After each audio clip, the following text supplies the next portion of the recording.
सिद्धि का खेल कुछ ऐसा ही है। हाँ, सिद्धियां तो हनुमान जी के पास थी। अष्ट सिद्धि नव निधि के दाता माँ जानकी निधि दी थी। 8 सिद्धि 9 निधि हनुमान जी के पास। लेकिन हनुमान जी की जो सिद्धियां हैं वो परमार्थ के लिए, परहित के लिए।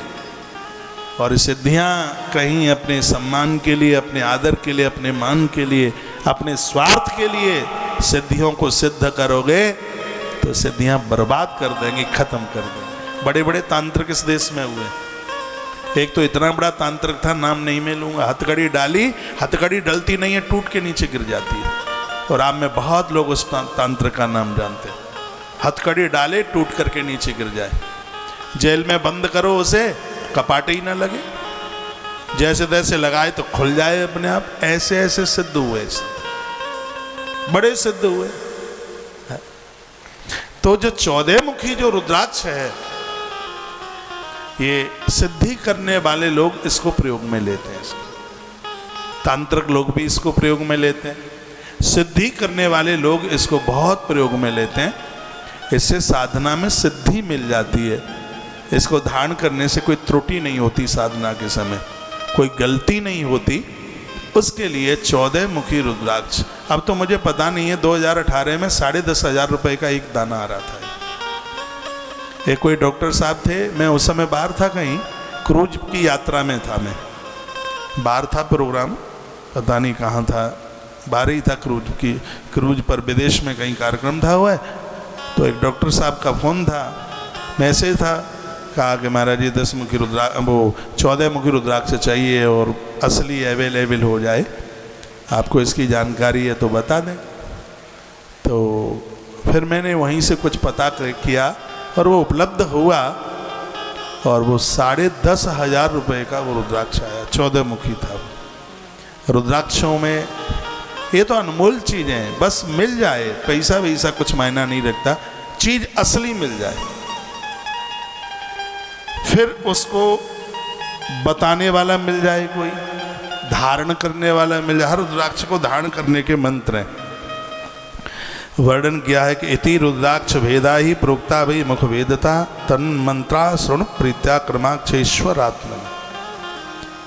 ये हर रुद्राक्ष को धारण करने के लिए मंत्रों का वर्णन है।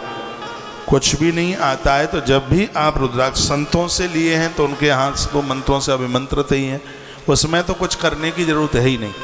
आपने सीधे बाजार से लिया है तो इस रुद्राक्ष को गैया के घी में डाल दीजिए, एक आध रात गैया के कच्चे दूध में डाल दीजिए, उसको गाय के कच्चे दूध में डाल दो, एक आध रात पड़ा रहे। फिर गौ माता के घृत में उसको डाल दीजिए, एक आध रात पड़ा रहे। फिर उसको चंदन लगाइए उसके ऊपर। उसके तत्पश्चात रुद्राक्ष को या तो प्रदोष की तिथि में या सोमवार वाले दिन इसको आप पहनिए। कुछ भी नहीं आता है तो शिव पुराण में लिखा है ओम ह्रीम नमः, ओम ह्रीम नमः, ऐसा बोल करके रुद्राक्ष को धारण करें। और ये श्लोक नंबर 82 में वर्णन है। शिव महापुराण विद्येश्वर संहिता अध्याय नंबर 25 श्लोक नंबर 82। तो इसमें ओम ह्रीम नमः ऐसा बोल करके देखो क्या लिखा है, बिना मंत्रेण यो धत्ते रुद्राक्षम भुवि मानवः। यदि बिना मंत्र के रुद्राक्ष धारण किया जाएगा, अपने मन मुताबिक धारण किया जाएगा। इसलिए तो मैं कहता हूँ कि गुरुजनों से रुद्राक्ष लो, बाजार से नहीं, क्योंकि आपसे मंत्र नहीं आएगा, इसकी पूजा विधि नहीं आपको पता होगी। तो क्या लिखा है इसमें, स याति नरकम घोरम यावद चंद्र यावद इंद्रा चतुर्दशः।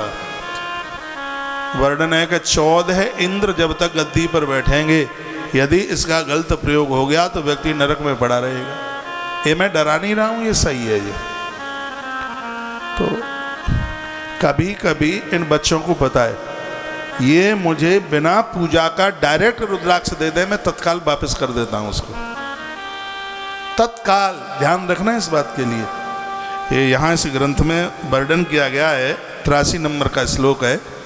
इसमें लिखा है कि बिना मंत्रेण यो धत्ते, जो बिना मंत्र के बिना क्रिया के रुद्राक्ष धारण करेगा, स याति नरकम, कब तक, घोरम याव इंद्रा चतुर्दशम, जब तक गद्दी पर 14 इंद्र बैठेंगे रुद्राक्ष का दुरुपयोग करने वाले लोग तब तक नरक का भोग भोगते रहेंगे। इसको धारण करने की महिमा भी तो बहुत ज़्यादा है। किताबों को पढ़ोगे याद हो जाएंगी, माथे में दर्द नहीं होगा, हार्ट अटैक नहीं पड़ेगा, प्रभाव भी तो है इसके, भजन का आनंद गुना फल मिल जाएगा। तो वरदान है, मृत्यु लोक का वरदान है ये। बस इसकी शुद्धता को बरकरार बनाए रखिएगा। रुद्राक्ष फिर धरती का वरदान बन करके उभरता। लिखा है कि रुद्राक्ष मालिनम दृष्टवा भूत प्रेत पिशाच का। रुद्राक्ष की माला को देखते ही भूत प्रेत पिशाच स्थान छोड़ के भाग जाते हैं। उन्हें कभी भूत प्रेत नहीं लगते जो रुद्राक्ष धारण करते हैं। अपने गुरुओं से लेकर के रुद्राक्ष धारण करें। डाकनी साकनी चाहिए, ये चान्य द्रोहकार का। डाकनी साकनी भूत प्रेत पिशाच ये शब्द नहीं आते, पास तक नहीं आते। और एक और आनंद की बात बताऊं जो इसमें लिखा है, ये लोग अविचार बहुत करते हैं। एक चौकी रख देंगे, एक और है वो क्या बोलते हैं उसको, मूठ मरवाने के लिए किसी को मूठ छुड़वाएंगे, चौकी रखवाएंगे, और क्या उठपड़ंग नींबू काट काट के डालेंगे, मिर्च फोड़ेंगे। लेकिन लिखा है कि रुद्राक्ष धारण करने वाले पर किंचित अविचाराधिकम नयत। उन लोगों के ऊपर ये अविचार प्रभावी ही नहीं होता जो रुद्राक्ष धारण करते हैं। जो उल्टा पुल्टा जो सो करते रहते हैं, रुद्राक्ष धारण करने वाले व्यक्ति के ऊपर, स्त्री पुरुष के ऊपर लोगों की ये किए गए जो काम है वो प्रभावी ही नहीं होते। ये उठपटांग, ये महिमा है रुद्राक्ष की। कथा समझ में आ रही है कि ऐसे ही सूखी ताली बजा रहे? एक बार पीछे तक बजाओ। हाँ, और इसकी बड़ी बड़ी महिमा कही गई है। रुद्राक्ष मालिनम दृष्ट्वा शिवो विष्णु प्रसीदति। रुद्राक्ष धारण करने वाले व्यक्ति, जैसे उसने गले में रुद्राक्ष की माला पहनी, महादेव और विष्णु अति प्रसन्न हो जाते हैं। देवी गणपति सूर्या सूरा शाने पार्वती, माँ पार्वती गणेश जी सूर्य भगवान उससे गरे देवता प्रसन्न हो जाते हैं, उनकी पूजा स्वीकार कर लेते हैं। जो तुलसी रुद्राक्ष पहनकर भगवान का पूजन करते हैं। एवं ज्ञातात महात्म्यम रुद्राक्षस महेश्वरी। हे देवी, हमने तुम्हें रुद्राक्ष महात्म्य सुनाया। हे पार्वती, रुद्राक्ष माला धारण किए हुए पुरुष को देखकर शंकर विष्णु देवी गणपति ईश्वर अन्य देवता प्रसन्न होते हैं। इस प्रकार रुद्राक्ष के महात्म्य को जान करके धर्म की वृद्धि के लिए भक्ति से मंत्र पूर्वक रुद्राक्ष को स्त्री पुरुष को धारण करना चाहिए। परमात्मा शिव ने भगवती श्री गिरिजा जी से भुक्ति तथा मुक्ति को देने वाले रुद्राक्ष के महात्म्य को इस प्रकार से सुनाया। भस्म तथा रुद्राक्ष धारण करने वाले पुरुष शिव जी को अत्यंत प्यारे होते हैं। उसके धारण करने मात्र से ही मुक्ति और भक्ति मिल जाती है, इसमें कोई संशय वाली बात नहीं है।